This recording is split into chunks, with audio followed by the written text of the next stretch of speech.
अगली खबर का रुख कर लेते हैं। अगली खबर भी आपको देहरादून से बताते हैं, जहां शिक्षा मंत्री ने अधिकारियों को निर्देश दिए। आगामी सत्र से छात्रों के बस्ते का बोझ कम कराने के निर्देश। मुख्य शिक्षा अधिकारियों को कार्रवाई करने के निर्देश दिए। आपको बता दें, शिक्षा मंत्री ने अधिकारियों को निर्देश दिए। आगामी सत्र से जो है कई सारे बदलाव होंगे। आप कीजिएगा, खबर आपको बता रहे हैं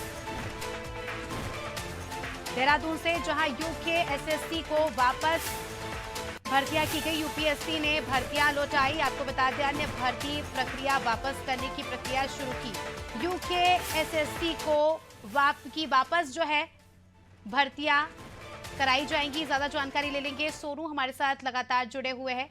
सोनू, यूके एसएससी की वापस जो है भर्तियां कराई जाएगी, इस प्रकार की खबर सामने आई है। इसका क्या कुछ जानकारी इस पूरे विषय को लेकर?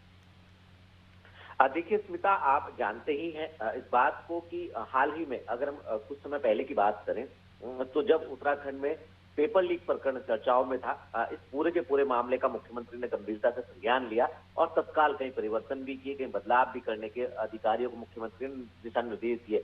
जब नकल माफियाओं का नेटवर्क सामने आया तो उसको तोड़ने के लिए न सिर्फ उत्तराखंड की धामी सरकार ने सख्त नकल विरोधी कानून बनाया, जिसका तमाम जो राज्य हैं वो भी अनुसरण करने की कवायद में जुटते हुए नजर आ रहे हैं, बल्कि एक कानून बनाने के साथ साथ जो उत्तराखंड अधीनस्थ सेवा चयन आयोग है यानी यूके ट्रिपल एससी के अधिकार क्षेत्र की जो भर्तियां थी, इन सभी भर्तियों को लोक सेवा आयोग के सुपुर्द कर दिया गया था। जब लोक सेवा आयोग को दिया गया था तो कुछ ऐसी भर्तियां हैं जिनमें लोक सेवा आयोग ने भर्तियों को कराने की प्रक्रिया शुरू कर दी थी। तो अब इसमें जो तकनीकी पेच है वो ये है कि जिन भर्तियों की शुरुआत जो प्रक्रिया है, जिनका अध्याचन लोक सेवा आयोग कर चुका है, वो भर्तियां तो अभी फिलहाल लोक सेवा आयोग के स्तर से ही होंगी, लेकिन कुछ ऐसी भर्तियां हैं जो उत्तराखंड अधीनस्थ सेवा चयन आयोग यानी यूके ट्रिपल एससी के स्तर से की जानी है। उसमें हम सचिवालय की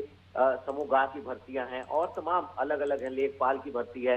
इसी तरीके से अगर हम पुलिस कांस्टेबल की भर्ती है, तो कई विभागों के कर्मचारियों से संबंधित जो भर्तियां हैं वो यूके ट्रिपल एससी कराता था। लेकिन बीच में जब ये पेपर लीक प्रकरण सामने आया तो सरकार ने इसको गंभीरता से लिया और उसके बाद कुछ परीक्षाओं को जो है वो लोक सेवा आयोग के सुपुर्द कर दिया। अब लोक सेवा आयोग के अधिकार क्षेत्र की जो परीक्षाएं थी, इनको अब वापस यूके ट्रिपल एससी को दिया गया है। इसके लिए कार्मिक विभाग ने आदेश जारी कर दिए। कुछ ऐसी अभी भर्तियां हैं जिनको अभी लोक सेवा आयोग ने वापस देना है। तो अब देखना होगा कि जो शेष भर्तियां बची हुई हैं, इनको लोक सेवा आयोग उत्तराखंड अधीनस्थ सेवा चयन आयोग यानी यूके ट्रिपल एससी को कब तक दे देगा और जो मौजूदा समय में लोक सेवा आयोग करा रहा है, इन भर्तियों को कब तक पूरा करा लिया जाएगा। बिल्कुल सोनू, ये जो प्रक्रियाएं हो रही है, ये जो भी प्रोसेस हो रहा है, इसी बीच अभ्यर्थियों को काफ़ी ज़्यादा परेशान होना पड़ रहा है। और क्योंकि हम कह सकते हैं कि उनके भविष्य की ये बात है, तो अभ्यर्थियों का क्या कहना है? ये पूरी प्रक्रिया हो रही है और वेट करना पड़ रहा है और कोई यहाँ पर हम कह सकते हैं कि फिक्स शेड्यूल नहीं देखा जा रहा,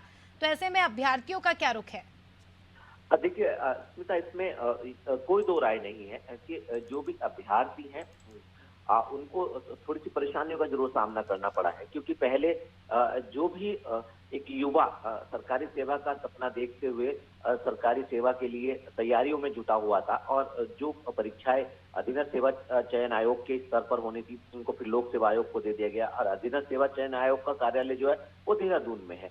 इसकी प्रक्रिया अलग से होती है और जो लोक सेवा आयोग का कार्यालय वो हरिद्वार जनपद में। तो ऐसे में युवाओं को थोड़ी सी कठिनाई जरूर हुई और इन्हीं की इन समस्याओं का ध्यान में रखते हुए चूंकि मामला अब ये देखने वाली बात होगी सोनू कि क्या कुछ अब इसमें वो लिया जाता है। प्रक्रिया तो हालांकि अब होनी ही है और कितना समय और लगता है। बने रहिए हमारे साथ, जल्दी आपका रुख करते हैं। तो दर्शकों को बता दें कि खबर आपको बताई देहरादून से।